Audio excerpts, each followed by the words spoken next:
David, thank you. This was fascinating. Great, thank you. I'm a part of a couple of different groups in the community that both have been talking about looking at comparative communities to think about what's next for our community. And Bentonville was on the list, so this is particularly timely. Thank you, Jason. One of the things that I'm really curious about is the promenade and bringing that downtown. There's been discussion about that loosely in our community, and immediately the pushback from the retailers is like, no way. People need to be able to park at the door to be able to come in. How did you handle that with your retailers, and what have you seen from a traffic standpoint into those stores? Yeah, that's a great question and really fair. I think a couple things to note. One, when we introduced the concept of the promenade in downtown, we worked with every business along the way to get support, and I'm not going to tell you it was 100% approval, but it was really close to 100%. People were on board from the get-go. We showed examples of some of the best promenades anywhere in our country. Boulder, Colorado, and Santa Monica, California, Burlington, Vermont are three of the best ones out there. Boise, Idaho has a really good one as well. We talked about the economic development that occurred and came along with that. The other thing that we had going in our favor is that we have a really strong downtown merchants organization that does First Fridays. It's a festival on the first Friday. We've got one of our farmers markets occur on Saturday morning and Wednesday afternoons. Different festivals took place in that space all the time. So my first conversation wasn't with the merchants, it was with the transportation director. And I went to Dennis and I said, what do you think about this concept? I was scared to death to ask him the question. And he just kind of laughed it off. He's like, heck, you're right. The road's closed all the time anyway. And so I would tell you that in Bentonville, it wasn't that much of a change because we were always closing the road for different events and those kinds of things. The other thing that we talked about is, you know, when you move that parking that's in front of those stores, you've got to account for where it's going to go. So what we did is that we worked really hard to make sure that we were providing adequate parking around there. Now, there are some people in this world, it does not matter how many parking spaces are within a block away, they want to park in front of the front door. We call that a walking problem, not a parking problem. I don't say it to her face. but it's part of that. What we've done in Bentonville is that there are 2 parking garages that already existed that we opened a whole new floor. So we've created about 200 additional parking spaces. We've removed about 40 parking spaces along the promenade. We've opened 200 spots on the north end of that promenade. On the south end of that promenade, we're actually taking a current parking lot that has 110 active parking spaces. People are parking there today. And we're going to take it offline here in about 6 weeks, and we're replacing it with 238 public parking spaces and a new garage. So what we did is that we worked with the local parking district to add parking spaces, and what we've sold to our community is while we are removing those 40 spaces along the length of the road, we're replacing it, you know, by double, by triple, to be able to do that. The other thing that maybe the biggest challenge that we had is that 21C hotel that was in that space, that was their valet parking. That was their front door to their building, and they loved the front door for the pedestrians to be able to come in that space, but what do you do to my valet parking? So we actually took a city street that used to turn onto A Street, we turned it into a cul-de-sac, and now there's no other traffic that's on that road except people who are coming to their valet parking. We actually shifted it down about 100 feet to the north, and we said, it's yours. And so those solutions oftentimes can present themselves to you, like that one for 21C. But we had to make other investments, part of that project, to add additional parking. If you just go in and you go into that scope and you look just at that promenade and not how it affects a block or 2 blocks off of it, it's a swing and a miss. It's not going to be at the success level. You've got to think about it not just from that promenade area. You've got to think about how it impacts you 2 blocks away. From parking, from pedestrian flow, for drainage, like all of those things are part of that. And so you've got to make sure that you're seeing the big picture when you do those things. It's so much more than just that quarter of a mile. It really does affect you 2 or 3 blocks both directions. Thank you. So I'm going to just jump on that real quick. You talked about the NIMBY side of things and how that kind of, so it sounds like data and information and listening really helped with that in that particular case. No question. But other areas, like, is it just that you keep hitting home runs? So the NIMBY folks are like, well, this is kind of nice. I think so. And we talk about home runs, and A lot of those projects that we show you certainly can be ruled as that. The thing about this is that everything we do, we go to the public and we ask their ideas. The promenade, the Quilter Parks, was not a David Wright concept. It was not something that Mayor McCaslin or Mayor Orman came up with. Our citizens came up with that. Our master plan that was driven by 28 public meetings from our citizens. It was those meetings where people said, hey, we love the fact that Lawrence Plaza is 2 blocks away from Dave Peel Park. This splash park and this ice rink is a lot of fun, and this destination playground is a lot of fun. But I can't get there. Like, I can't leave Lawrence Plaza and safely take my family of 4 to Dave Peel. How do we improve this? That solution was that promenade. And so the promenade wasn't just an opportunity, it wasn't just a home run, it actually was fixing a problem, a real problem that was there. But at the end of the day, it was driven by our citizens. If it's my idea that I'm forcing upon people, they'll run me out of town, and rightfully so. It really was a coordinated effort because our citizens identified the problem, and we're just there to fix it. All right, so I got some more questions here. How about I'll start here? I got a question maybe around kind of some of the regionalization inside of like partnerships that you've had with the multiple organizations and entities that operate in kind of this whole network of outdoor spaces. From a collaboration standpoint, I mean, we've got a community that's about 30 miles to the east, we've got one that's about 20 miles to the north, we've got one that's about 12 miles to the south. Some connectivity, some conversation that's been happening. Have you found that there's been any like particular things that have been successful? I mean, each of those partners all have kind of their own style, they like their own priorities, their own, like, how do we get out of some of the, like, or not get out of it, but like, what are some tricks or some ways that you guys have found successful to like work together where you can? And obviously everybody's got to, so it's that balance of like working together, but also everybody's got kind of their own like lane that they got to stay in. So I'll stand here and talk about the Greenway and how it was a transformation, and dim those Friday night lights or whatnot. We're still competitors, and so Bentonville still wants to be better than Rogers, and Fayetteville still wants to be better than Springdale. But we know we're stronger together. So what we do, and I think this happens in so much areas more than just parks and trails. I know our mayors do it, I know our transportation departments do it, is that we have regular meetings. A lot of times they're coordinated through our regional planning office, but we sit down at least on a monthly basis, and we talk about what we're doing, and we talk about projects that we can do together. That Razorback Greenway was really one of the first major home runs, if you will, of that, and that put together the Razorback Greenway Alliance. It's the management board for the Greenway, and every city that touches the Greenway has one representative that's on there. And then the way we make decisions is it has to be a supermajority in order for us to do it. 5 of the 7 have to say yes in order for us to move forward. If it's 4-3, then we kill it because it has to be good for the region. A lot of coordination goes in, even in those master plans. I talk about those 28 meetings. In addition to those 28 meetings, when we do a master plan, is that we're talking to the Parks Director of Rogers, we're talking to the Parks Director of Bella Vista. We want to understand what's going on in their communities and what are their plans.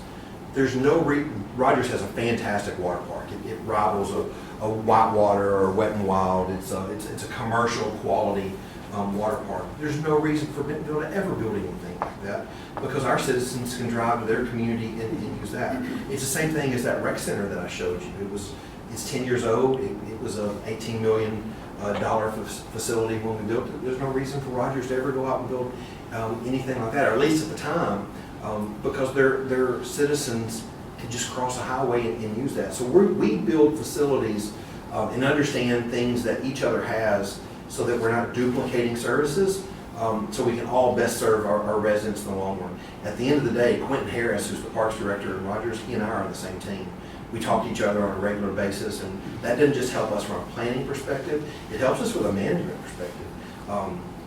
Side note, you would be surprised the baseball coaches that will call me and go, Quentin would let me do this in Rogers, why won't you let me do this in Bentonville? I'm like, well, that's interesting, I got Quentin on speed dial, let's just call him and talk to him about it. Well, I didn't really mean that. And so those relationships with neighboring townships, neighboring communities, are so important. Like when you're in a region like ours, a region like what you have here, you've got to work together with the other communities. You've got to tie all this in. And that's what I talked about earlier, is that that's really when we learned that we're so much stronger as a region as we are as 4 big cities. When it was Fayetteville, Springdale, Rogers, and Bentonville, and we're on islands by ourselves. But when we started putting these projects together and functioning as a team, traveling to DC together and meeting elected officials together, that's when we started seeing the infrastructure come our way. We're competing with Pulaski County and Little Rock and Conway and the Central Arkansas area. And if we do it as 4 cities, we'll lose all day long to Little Rock. But when we do it as Northwest Arkansas, we can beat them very easily. So those partnerships are really key. And I think probably the best lesson that I've learned in my 20 years here is that we're so much stronger as a region, working together, planning together as a region as we are separately. Duplication of services is some of the biggest waste governments do. Whether we're duplicating something from the private sector or something we're duplicating something being offered 5 miles down the road. If we can eliminate those duplications, the impact that we're able to make, our budgetary impact, is so much greater. I was talking to, I'm rambling, I'm sorry, but I want to say one more thing. I was talking to a group the other day, and one of the things that we experience a lot in the parks world is that we'll go to a conference or we'll go to a meeting and we'll start comparing our department and somebody will say, well, what's your budget or what's your budget? And that's the worst thing we can possibly ask. Who cares what your budget is? I don't care the value, I care about the impact. Let's talk about that impact. If you can cut the trim, if you can trim the fat, which is often duplication, if you can eliminate the duplication from your municipal budget, then all of a sudden you're saving money, and the money that you are spending is so much more impactful to your citizens. That's what I talk about when I want to talk about the successes that come from that budget. Let's talk about the projects. Let's talk about the 5.5 million people that touched our trails. Let's talk about the $7.5 million of revenue that we produced from the 140 recreation programs that served an additional 6 million people last year. Let's talk about the impact, not the size of the number. Let's talk about the people that are utilizing the facilities. That's how we win. When you do that with your partners and they're doing the same thing, we're all better because. I'm on soapbox, and I'm really sorry.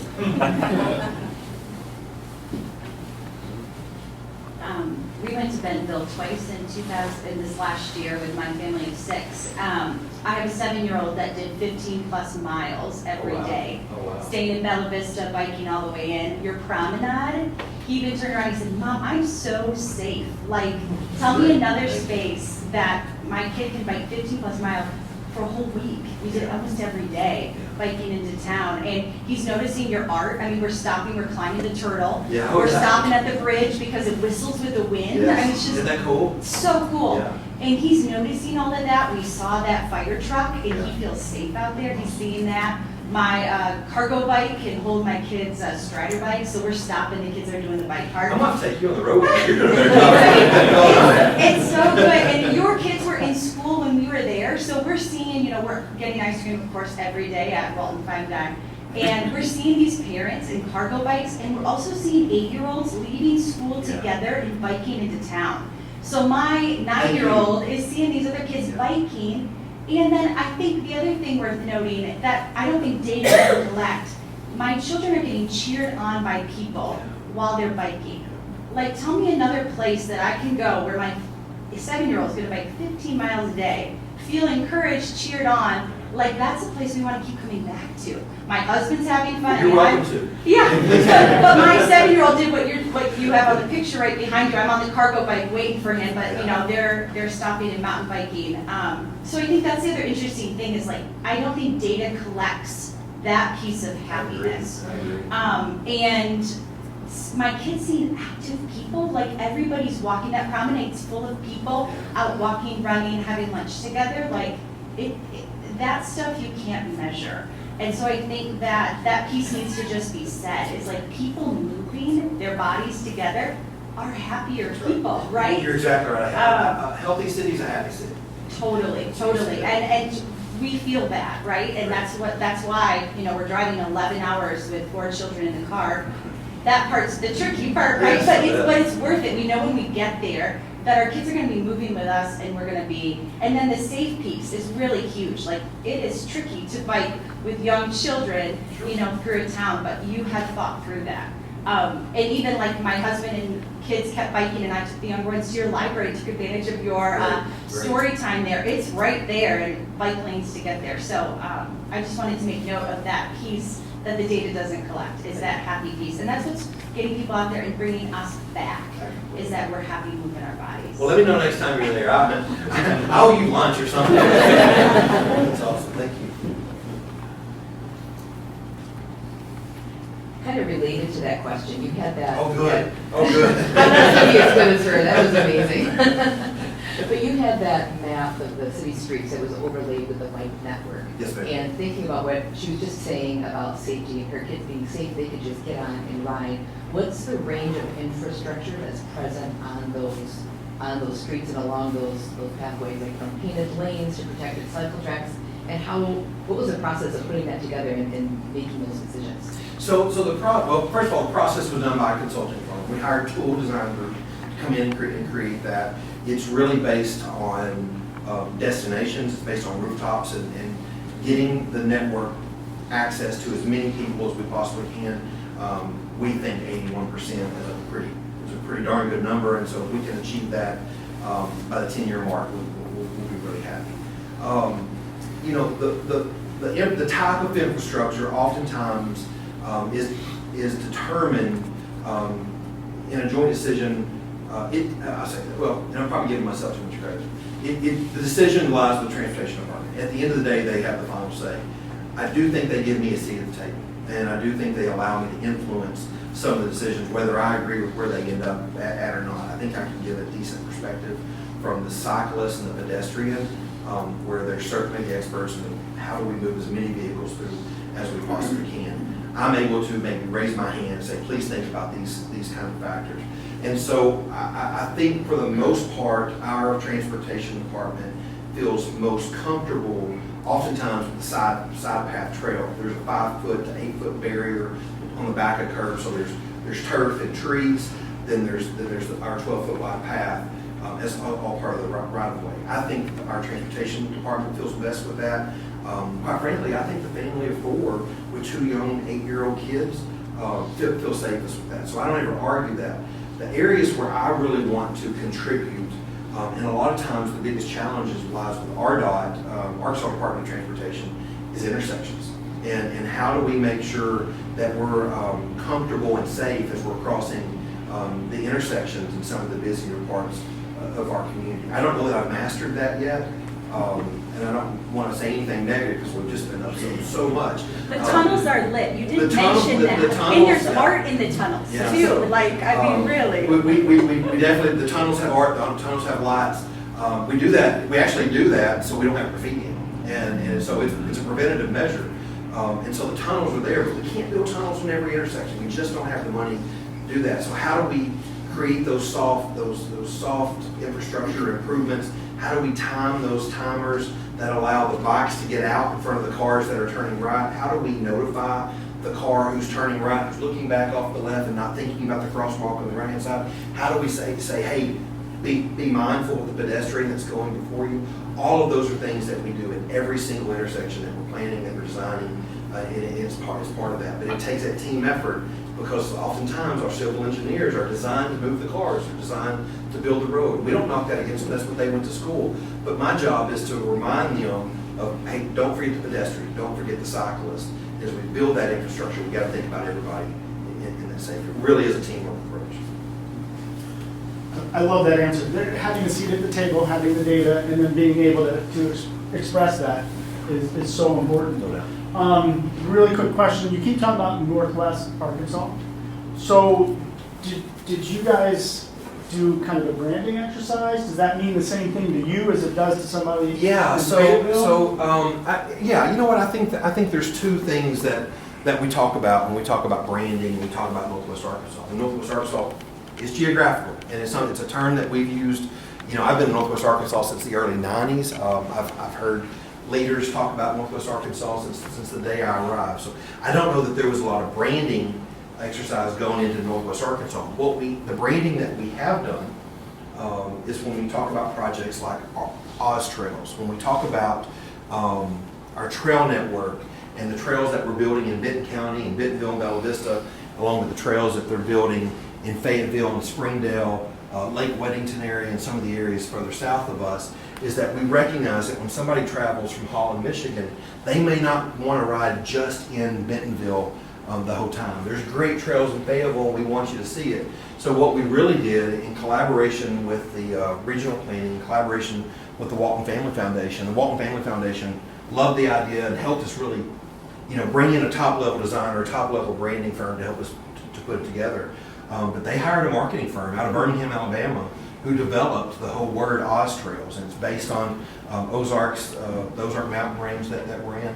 If you look at the colors of the logo, it really is the colors of the sunset in the Ozarks, and so it's got the Arkansas, the state of Arkansas. It says Oz Trails underneath it. And I was in Steamboat several years ago. It was actually during COVID. It was our getaway kind of deal. We were in a shop, and the proprietor, the guy that owned the shop, candy shop, had an Oz Trails hat on in Steamboat, Colorado. And so we know it's working. So we have done some branding. It helps us with that. When I talked about Park City earlier, and they ran that as like, you'll never get this in Oz, they were talking about us. And so it's those kinds of things. So we have done some branding. The Northwest Arkansas thing just fit naturally because it really is the region. They call it the Bobby Hopper Tunnel. It's on Interstate 49, just south of Fayetteville, and everything above that is considered Northwest Arkansas, but it's purely geographical, and that brand fits naturally. But that Oz Trails thing is an intentional thing that we've done and worked on, and we all use it as a region to promote mountain biking throughout the area. Nice. Branding's important. I mean, you got to be able to tell your story. You got to be able to talk about it to people that are out there, and those logos, that brand is an important part of it. All right. So CJ Allen's with Hudsonville, get to go down to, I'm so sorry. oh, you get a call coming down. My phone usually stays on silent. No. I'm so sorry. That was good. That's the Otis. So been able to watch Bentonville transform over the last 10 years as we sell our product down there to your Small retailer there in town. Small retailer in town. So curious, as you were working through kind of the Catalyst project with Tom on the slaughter pen, Yeah. just early thoughts. What was the conversation like there, and then as it started to turn, where you started to see it pick up? Just was it Tom pushing it? What were some of the kind of core things that built the baseline there? And then as you kind of talked through the story with some nice big jumps as you added trails on, and then you talked about the 1 mile as it connected with the city. So more of that incubator thought on what was the early learnings there, Okay. and then how that tapped into the city. Yeah, so like I said earlier, Slaughter Pen really started with 5 miles of trail, and that was truly the intent. Is that Tom wanted to do something really cool for his community that had been so good to his family, particularly his grandfather's company, but we saw success out of it. And a couple years later, those 5 miles were packed. And if I'm out there on a mountain bike, I'd go 100 yards, maybe 200 yards, and I'd have to pull over because I had somebody coming the other direction. So we talked about what's the solution to that. Do we make certain trails one way? But that's not the best practice that you really want to do in trail design. So we talked about how do we go from there.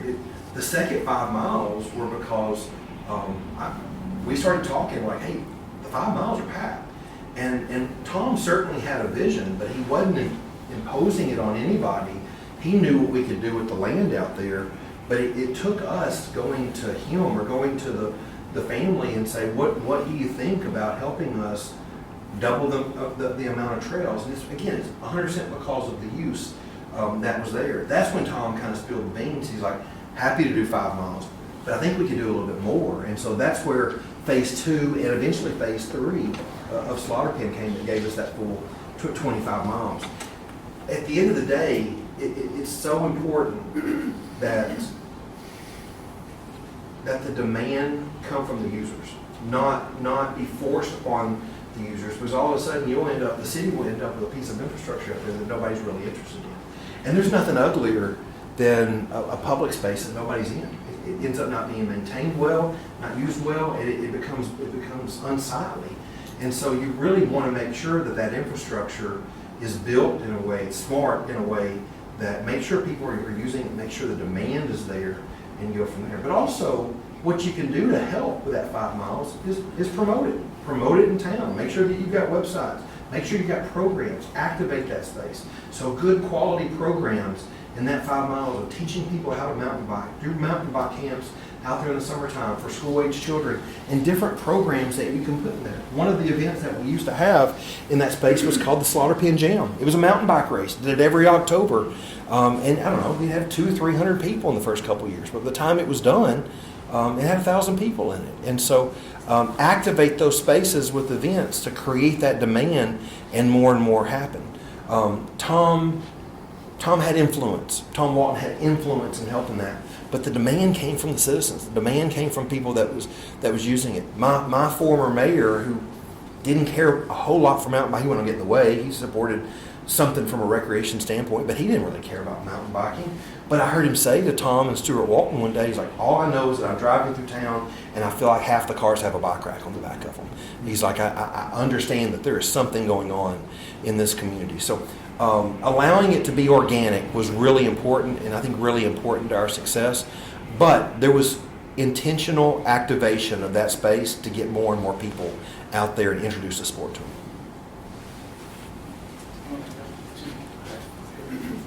I want to go before Bruce. I want to go after.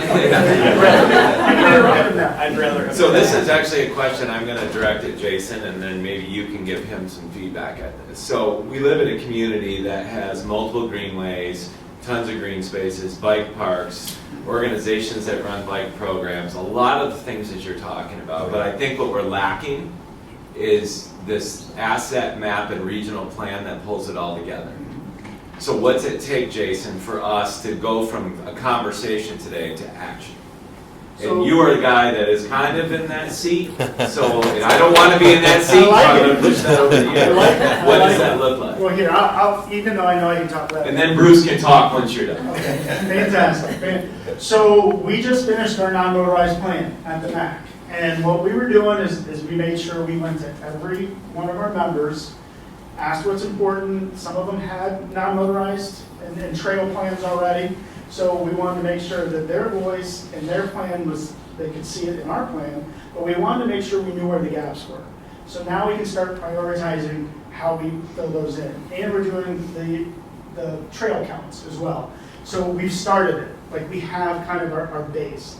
And I think what I want to do and kind of work with my board and certainly work with all of the public as well is just figure out how do we promote it, how do we explain it a little bit more, how do we get it out a little bit more, but it did just start. Like we just finished it this past year. So we're there, we're getting there. Is the desire to have a regional plan then that we can all, Because we have. that's what I hear David saying, right? It's like if we all do our own little plans and work on that, we will maintain that fractured and fragmented thing, or can we figure out how we do it in a larger regional scale? Because what we talked about internally was like, do we need to go out to each one of our members and have them adopt our plan? And I said, well, they already have their own plan, and this is our first, like I'm trying to baby step it a little bit, because I have the data and I have the information. So I'm thinking that over the next few years, there will be a regional plan that whether the MAC owns it, which I think is the right place, the right entity to own that. But right now, it's a non-motorized plan, it's ours. But is it everybody's? Because I think that's the thing is every month my board gets together and like I said, they can take their hat off and be the MAC, but it's hard to take it. The township's the township, the city's the city. But I really want that regional piece, and I think that branding is the other piece that we might be missing.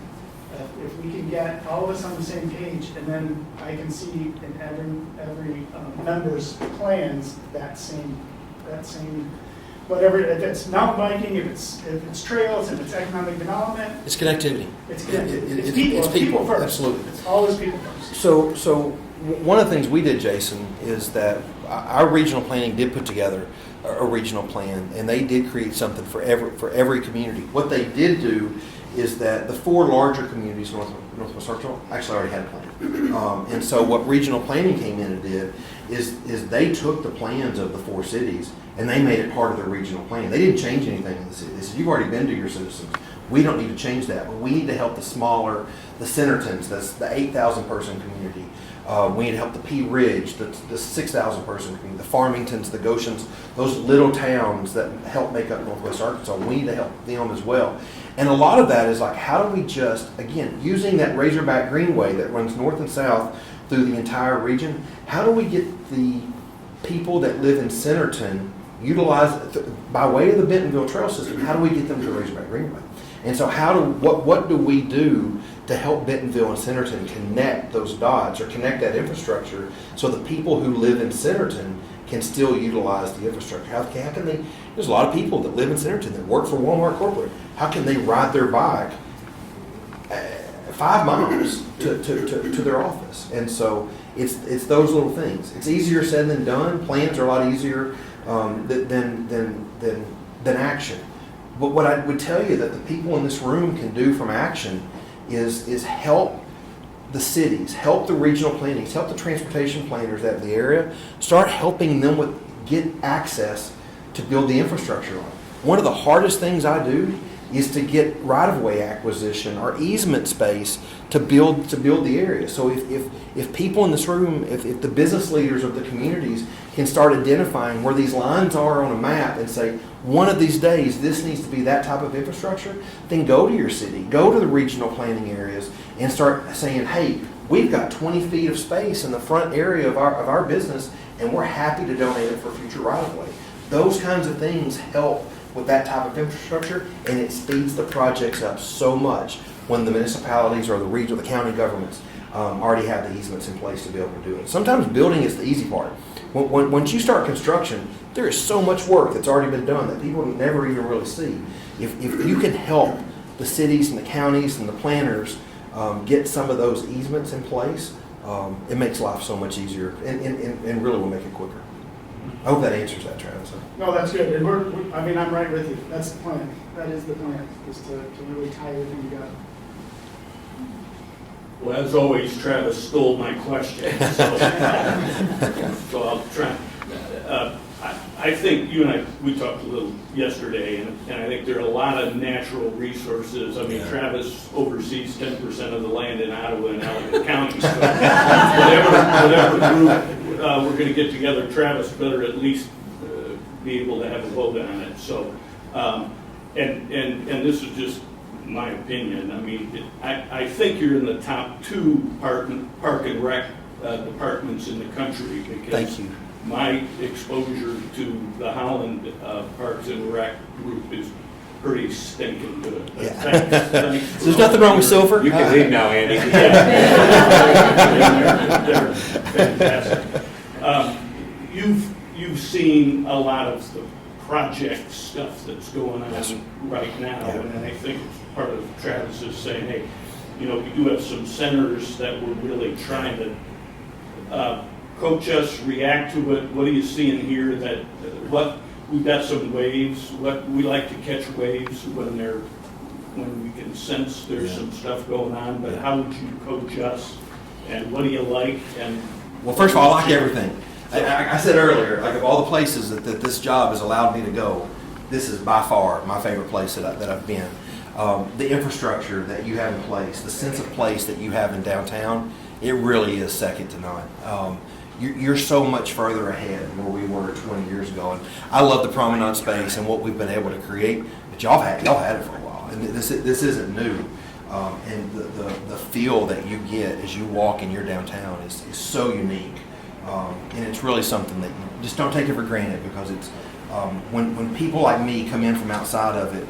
I mean, I've told my partner Shara, I'm like, you have got to come to Holland with me. I've got to get you to this community, because it is so nice in what you have. So what you've got is special, and start with that. And as you think about growing, and maybe integrating more and more outdoor recreation into your economic development plan, You talk about these types of projects. We talk about the bike park that you and I drove over and looked at the land at the other day. And one of the things that we talked about is that we think this is the best use of this land. It may not be the most appropriate thing to put a building on, but you certainly can put that type of amenity. It reminds you of that slide that I showed you about Osage Park. It used to be a swampland, and people said you can never build anything there. But we're running thousands of people a week through that facility from a passive recreation space. What's next to it is that there's a brewery and a restaurant. There's an airport on the other side that has a really cool restaurant adjacent to it, and so it's producing sales tax dollars around it. So that old swampland that was like, that's not good for anything. Actually, it's good for a lot because it's putting money in the city's coffers, and we're building other infrastructure with it. It's another investment that we've made in the people in our space. I think the bike park that you guys are planning and have designed and have in the works and hopefully start construction real soon. I think there's a lot of really big assets. There's a lot of boxes that are checked. The connectivity back to this part of town and to be able to bring people back into this space, I think is key for your economic development standpoint. Jeff and I were walking down around the ice rink yesterday, and he's like, you can't see it from here, but there's the windmill and the bike park's over there. When you drove me across the bridge last night, I was blown away. That's actually what I told my partner about. I was like, you should have seen what I saw, and like this view that we had. I mean, it's postcard-esque that you have, and so I would take advantage of every single one of those things. The thing that, again, if I was to start over in Bentonville, the things that I would keep in mind is continue to build things for people. Let's focus on the people. Let's connect. Let's make sure that we're connecting our assets. Let's make sure people can get from point A to point B. Let's do it as safe as we possibly can. Let's not just focus on the car. Let's focus on the bike. Let's focus on the pedestrian. Let's focus on the scooter. I mean, so many urban centers are moving to scooter. Let's focus on people moving, however they move. Whether it's skateboard, whether it's bike, who cares? Let's focus on people moving, but let's give people access to where it is they want to go. Let's be as safe as we possibly can, and do it without those barriers. If that stays your focal point, then just understand that parks and recreation infrastructure is infrastructure. It's the same as a road. It's the same as water and sewer. Everything needs it. But if you build parks and recreation infrastructure and you make it a priority, you will see an ROI unlike anything else. We've got to have water and sewer. I'm not going to knock it. You got to have roads. I'm not going to knock it. But you know what? The best cities in America have really good parks and trails, and those are the cities that people are moving to. Those are the cities that people are wanting to invest in. They're the cities that people are wanting to visit. If you do those things, you will reap the benefits in those spaces. We got one right here. All right, you hear me okay? Yes, sir. So I'm with Department of Transportation, Tyler. Oh, I hadn't said anything this No.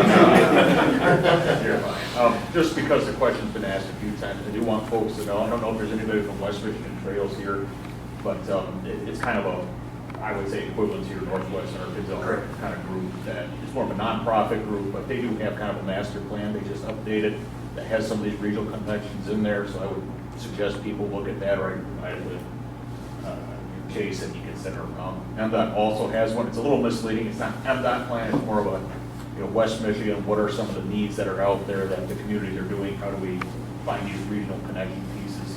There is a non-motorized plan out there as well to consider looking at that will be updated. Again, the MPO is going to be involved in that. There will be some efforts to look at that as well. So just wanted to make folks aware of that. There are plans out there, and to your point too, how do we integrate that with our infrastructure? You're not going to know this, but for folks here, when M231 was built, it's kind of a major connection in central Ottawa County, goes over the Grand River, which are very few bridges.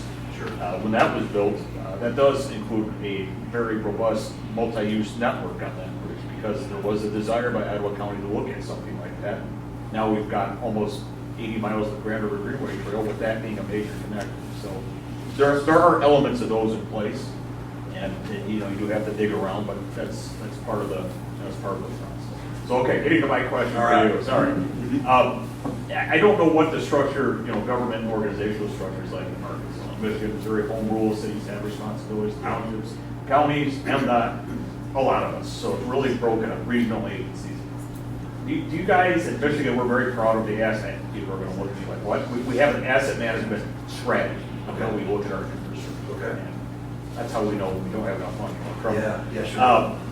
Have you guys looked at something like that for your robust network? I suppose mountain bike trail doesn't need to have Yeah. too much of one, Yeah. but, you know, if you have bridges, things like that, have you looked at that strategy, or how do you try to Yeah, balance that? we definitely have, and let me start with this, because when I was here this summer, I listened and learned about the project that y'all have done here, and inventorying your trails and understanding the quality of them, that kind of stuff. Y'all do so much better job at that than we do. The preventative maintenance and you scheduling that's a strong point there that we really need to learn from you in that. We do have an asset plan. We understand the quality of every linear foot of trails that we have.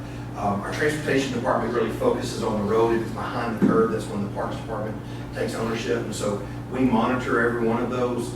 And you know, one of the things that we've done is that most of our trail, I say most of them, 90% of our trail are concrete.